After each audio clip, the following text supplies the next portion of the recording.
To Transformers fans, War for Cybertron is among the best of the Transformers franchise. War for Cybertron was created by the visionary High Moon Studios, which all they work on now is Call of Duty. Damn it. Plus Activision lost the license to Transformers games, so what you expect. Anyways, High Moon conceptualized a game that would serve as a potential origin story for the Transformers. Like when you watch G1, it starts with the end of the War of Cybertron, so we don't get to see much. High Moon was going to dive deeper into the war between the Autobots and the Decepticons in their own pseudo-prequel, titled War for Cybertron. Transformers War for Cybertron is a love letter to Transformers fans, filled with ton of references to Generation 1 and gameplay that actually surpassed mediocre for the console games. What an innovation. War for Cybertron was what you needed if you couldn't stand Michael Bay's movies. So War for Cybertron is a classic, and if you want to play it, you'll need a physical copy. Well, what if you couldn't afford a PlayStation 3, an Xbox 360, or a PC? How would you play this game? Well, either you'd play that crappy Wii game alternative that I thankfully never actually played, unless you guys want me to review it that badly, or you would buy a version of the game on your DS. Either Autobots or Decepticons. Choose carefully. Well, you could get both, but then you'd be giving Activision double the money. Well, let's have a look at the poor man's War for Cybertron, the DS version. For the first of a two-parter, I'm going to start with the Decepticon Campaign. Why? Because the Decepticon Campaign occurred before the Autobot Campaign, in the console continuity anyways, and the same is true here, although across both versions, it's not directly stated. So let's dig in, shall we? For a portable version of Transformers War for Cybertron, I must say, this game is pretty damn good. For a DS game anyways. It's not as good as the Bayformers DS games, but it's actually pretty competent. Our game starts with a watered down, low definition version of the intro. I guess they did have to preserve space given the size of the DS. Anyways, when we start the game, the story and dialogue is told without visuals, just the voice actors talking through a scene. Now you see what I mean when I say this is a poor man's War for Cybertron? In the HD version, the game starts with Megatron and the Decepticons ramming their ship into the Dark Energon facility. Well, for this, we get just dialogue. And why are we starting as an Autobot? That's strange. When I first played this game, I thought that the programmers accidentally made both versions about the Autobots through a source code error or something like that. So I turned off the Decepticons version, and it didn't occur to me that the game might actually switch to the Decepticons after this Autobot prologue. I was such an idiot back then. Well, oops, my mistake. So we play as this nameless Autobot, as we are taught the controls, and must I say, it's actually quite fluent for a DS game. But where the console version was a third-person shooter, War for Cybertron is a brawler, sort of like the Transformers Prime game. Melee has a bigger focus, whereas in the normal version, it is just an option to quickly slice something like you would in Call of Duty. Basically, as this rookie, which reminded me of how Creator-Bot isn't utilized here, a damn shame, imagine if we could have had a customizable character that the player can identify with as the protagonist. How dope would that be? Like, imagine if this very random Autobot could be our Creator-Bot. That would be so cool. So I guess it's a downgrade in the DS version of things. Thankfully, that's pretty much the only downgrade, and this whole game is a step up from Revenge of the Fallen. The game is so much more challenging than Revenge of the Fallen, and it feels less like BS. As this Autobot, we learn the controls, and essentially, we have to go and get the data links up and running on our own. This game has a surprising amount of enemies, so I can say at the very least that this game is structured pretty well. We are introduced to these flying enemies called laser guards. We kill and destroy all of them, and destroy the pillars hindering the data link. Once again, the combat is quite fluent. It may be the best of the DS games so far, to be honest. When we contact Ironhide, guess who shows up? Megatron. Now, I disliked how Revenge of the Fallen didn't have any voice dialogue during side missions. Well, during every mission minus the starting dialogue segments, there's no audio. In fact, strangely, there's no audio at the ending segments either. You just have to read and fill in the blanks. So that's one downgrade they kept. When we do hear voice acting, we've got Fred Tatasciore as Megatron. And that made me wonder, where the hell was Frank Welker? I guess the redesign fitted Fred Tatasciore better. You know, I'm gonna go on a little tangent and say that the aligned continuity has inconsistent voice actors. This is supposed to take place in the same universe, correct? Well, not only are there so many continuity errors and plot holes, but they couldn't even get the voice actors straight. Frank Welker voices Megatron in Transformers Prime, but Fred Tatasciore voices him in the prequel Cybertron games. That's not the only inconsistency. Sam Riegel voices Starscream in the Cybertron games, but Steve Blum voices him in Prime. And here's the real shocker, Steve Blum provides his voice for Barricade and probably some other characters in the Cybertron games. So it gets really confusing on why they couldn't pick one or the other if they were supposed to take place in the same timeline.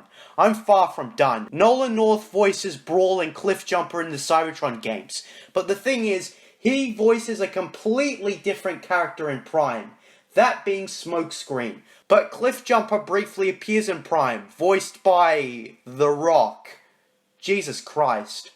Obviously, the aligned continuity had no pre-planning, thus all the inconsistencies, but I just wanted to point it out. On a separate note, I wonder what this game would have been like if Frank Welker voiced Megatron in the Cybertron games. Well, thankfully, I found a text-to-speech website that can do that. Link in the description. Our tragic war has ravaged Cybertron. It is a necessary war to return us to glory. The Autobots will never sacrifice freedom.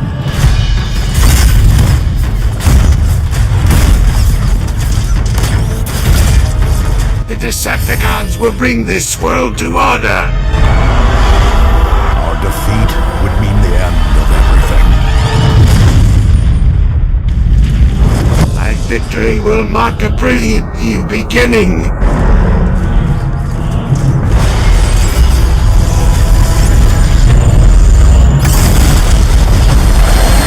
One shall stand. One shall fall. Well, here's the scene of Megatron confronting the Autobot rookie, with fake voice acting thrown in. I've reached the central chamber, Ironhide. The Decepticons are sure in for a big...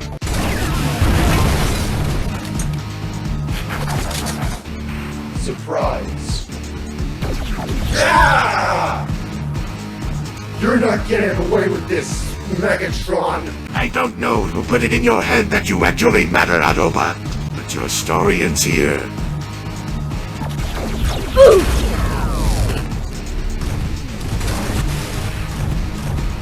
So Megatron kills the Autobot rookie, and we proceed as Megatron. How often is it that we play as your character's killer?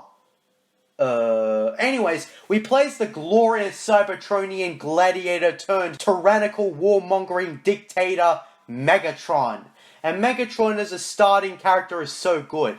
I reused him for most of the campaign missions, because Megatron is pretty powerful and handy character. We immediately go and meet up with the other Decepticons, and it's here where we learn the basics of the game. All the starting enemies, as well as the fact that we can play as two characters. Well, sort of. You can switch to a second character, so if one character dies, we can play as the other one, and we need to kill enough enemies to regain our dead character. So the game gives you a second chance, so it wasn't unbalanced as shit. We also learned that enemies have different weaknesses based on damage type. So if your character shows it can penetrate that bar well, it's recommended that you use it. Shooting in vehicle mode, although, has all the damage advantages. It's hard to describe, but I hope I did so well. So you have an incentive to switch to a different character in different scenarios. Driving is pretty average. It's not bad, it's not good. I'd say it's mediocre at worst. It's just fine. It's probably the same quality as Revenge of the Fallen. I also have a habit of switching between characters because the lines they say are so well voice acted and meme worthy whenever you change to them. I feast on destruction! The universe is mine! All who oppose me will be destroyed! Must I do everything myself? So that's a neat bonus to prevent you from getting bored. Our first boss battle is Jetfire, which, given how he's supposed to be on Tripticon Station, I don't know why he's here. I guess things get lost in adaptation. Jetfire is real easy. In fact, I barely moved during the boss fight because I wanted to prove that he's that easy. Anyways, with the prologue done, we finally get the mission that lines up with the campaign in the console version. We're going to ram our ship into Decepticon Station. Except the scene is done purely through voice acting. Couldn't there be something a little more, visual? Like, obviously it won't be as good as the original cutscene, but come on, try to replicate the scene. Well, in the only frustrating part of the game, you jump from platform to platform without dying. I think this part might have actually just take away a little bit of your health if you do fall, but I completely forgot about that and tried my hardest not to fall. This part highlights how you practically need a flying character in future missions to avoid hassle. Given how the game gives us like 15 characters, I think, it would be wise that as soon as you have them, select at least one flying character for missions. Thankfully, this very mission gives us 2 of them at the end. Just like the console version, we fight through petty Autobots, and it's damn easy to kill them. And then the boss, Starscream. I wouldn't think Starscream would be the type to face Megatron head-on. It's not in his character. In the console version, he just tried hindering Megatron from afar. When we defeat Starscream, who is also way too easy, Megatron lets him live on the condition that he open up the Dark Energon and serve him. Yeah, the console version was better in this regard. In the console version, Megatron controlled the Dark Energon, being the first to do so ever, and Starscream betrayed the Autobots to acquire more power. Well, anyways, the next mission consists of putting up a battle course in Kaon to test the Dark Energon. It's clear right off the bat that the game is reusing assets between versions, because any version of this level does not exist in the console version. It's only in the Autobot campaign where we interact with Kaon Prison. So this is sort of a filler mission of sorts, but just like the 2 missions before it, it has a good and fair challenge. Since this time around I played as Starscream alongside Megatron, getting around the level is easy as hell. That's the one thing I criticize about this game. Flying is way too easy. Starscream is also pretty powerful, especially when you upgrade him. He's so good, it makes me wonder why he couldn't defeat Megatron. And let me say, they did an impressive job of replicating the visual style of High Moon's game. Well done. Basically, the level consists of 3 phases, which is all wrapped up with a boss fight with Ironhide, or at least a replica of him at the end.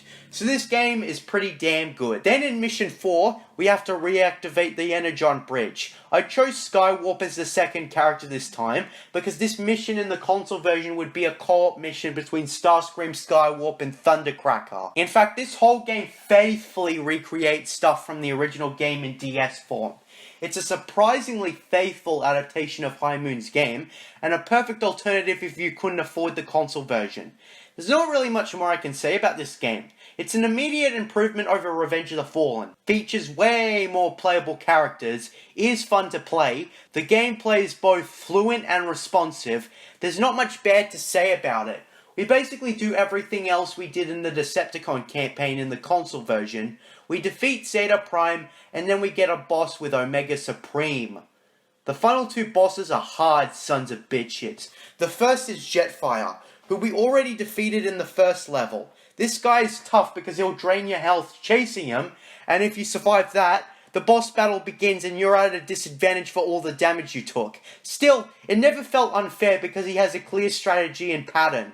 I thought he was a super hard boss fight, but I hadn't seen shit yet. Omega Supreme is a hard, tough, final boss, and if you beat him without quitting, you deserve a medal.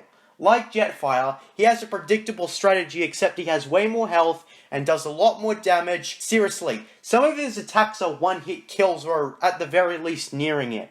Thankfully, if you lose a character, you will regain it after destroying 1/3 of Omega Supreme's health. Omega Supreme's defeat is a massive triumph, and I felt like an accomplished player after beating him. After an end narration with Megatron, the game closes. So this was a pretty good game in its own right. It wasn't open world, but it proved DS Transformers games could do well without being open world. Because until that point, I heavily felt like Revenge of the Fallen was a massive downgrade from the original Bayformers game. The criticisms I have for War for Cybertron is that they should have kept Creator-Bot in some way. My idea was going back to that random Autobot. We could have had him join the Decepticons when confronted by Megatron.